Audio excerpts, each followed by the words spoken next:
Welcome to Maxine Lester TV, where we help landlords understand the rules, avoid the pitfalls, and protect their rental property business from getting it wrong. Today, we're looking at 5 things that every owner, landlord, should be thinking about now that the Renters' Rights Act has started to take effect. So, the 5 things we're going to cover. First, why the Renters' Rights Information Sheet wasn't about just sending a document. Secondly, what you need to check before you try and regain possession of your property. And thirdly, why rent increases now need to be evidenced, not just guesswork or what you think.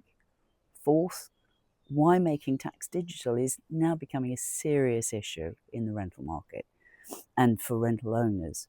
And finally, why inventories and inspection records matter more than ever. So let's start with the big one, the information sheet. Well, sending it wasn't enough. The Renters' Rights Information Sheet, deadline's now passed. But the question is not simply, did you send it?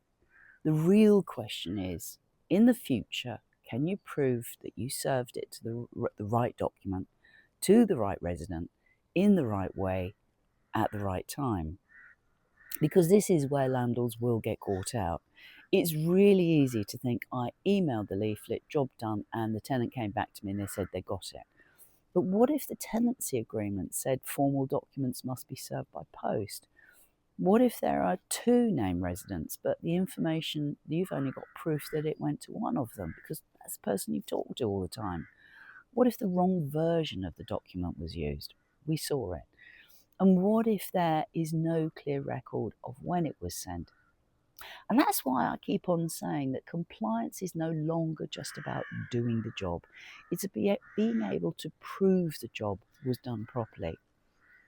Because if there is ever a dispute, or if you need to gain possession, the courts, they've proved it over the last couple of years. They're not going to look at what you meant to do. It will look at the evidence of what you did. And this is where clean tenancy files become so important. You need a proper audit trail. You need dates. You need the copies. You want proof of service. You want a clear covering letter explaining what has been sent and why. This wasn't a job admin sake for an admin. It was about protection. So, second, possession. You can still get your property back. The second area that I'm talking to landlords every day are asking about possession. There's a lot of confusion around this. So let's be clear. You can still regain possession of your property, but the process has changed. The days of simply relying on Section 21, finito. Owners now need to understand the correct legal ground that they want to gain possession on, the notice period, and the evidence needed to support that ground if your tenant doesn't move out at the end of the tenancy. For example, if you want to sell the property, or move back in, or rely on another specific ground, you need to make sure that the paperwork that you are giving in matches the reason.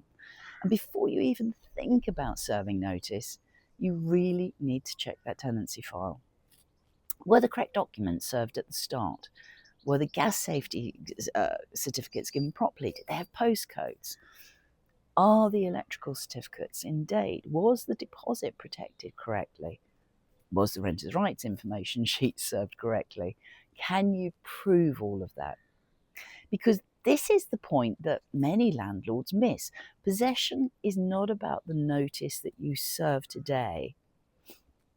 It's about everything that happened before it. The courts always look backwards. If there is a gap in your paperwork, it's going to create a delay. That's going to mean the extra cost and sometimes the need to start again, which is going to be frustrating. And that's why we encourage all our landlords, self-managing landlords that we work with, not to wait until they have a problem. Check that file now. So if you think you may want to sell, move back in, restructure your portfolio, or deal with a serious tenancy issue, don't leave the compliance check until the day you need to act. By then, say the damage is already done, but it's going to cost you a lot of time. So rent increases. Now, here we say evidence beats guesswork. The really important one, this is really important because landlords now are under pressure. Costs have gone up. I know they have. Mortgage rates have gone up. Yeah, my mortgage has changed. Insurance, maintenance, compliance, and tax pressure, they've all increased. So making a profit is not a dirty word. You could say balancing the books, but what are you doing it for? Landlords take all the risk, and the property needs work financially. You need to put in that boiler. But rent increases need to be handled properly. The mistake we often see that landlords are looking at Rightmove, find the highest advertised rent and assume that's what their property should be achieving. But the asking rent is not always the achieved rent. A property listed online has not necessarily let. It may have not let because it's overpriced. It may sit empty. It may need reducing. And then you come into void periods. So proper rent reviews need evidence. You need to look at the property type, the condition, location, postcode, presentation, demand, the current competition, and comparable homes. It's no good comparing a 1980s shower with a modern shower. They're different. You need to think about affordability. A rent increase that looks good on paper or maybe brings you up because your mortgage is increased is not always the best business decision if it risks losing a good tenant and creating that void. So for me, the goal is not simply to charge more. The goal is to charge the right rent supported by the right evidence. And under the new rules, that matters even more because tenants are being encouraged to actually challenge rent increases. So if you're increasing rent, make sure you can explain why, not emotionally, not because your costs have gone up, forget that, that's no reason, but with proper market evidence. And that's what's going to protect you. Making tax digital. Well, get organised now. You need to be thinking about making tax digital now, particularly if you're reaching the 50,000 income. I know that tax paperwork is not the most exciting subject in the world, but it's becoming really important for rental property. Making tax digital means that many owners will need to keep clearer digital records, report more regularly, and make sure their property income expenses are organised properly. It's not something that you can leave until January, particularly if you're on the list to report in July.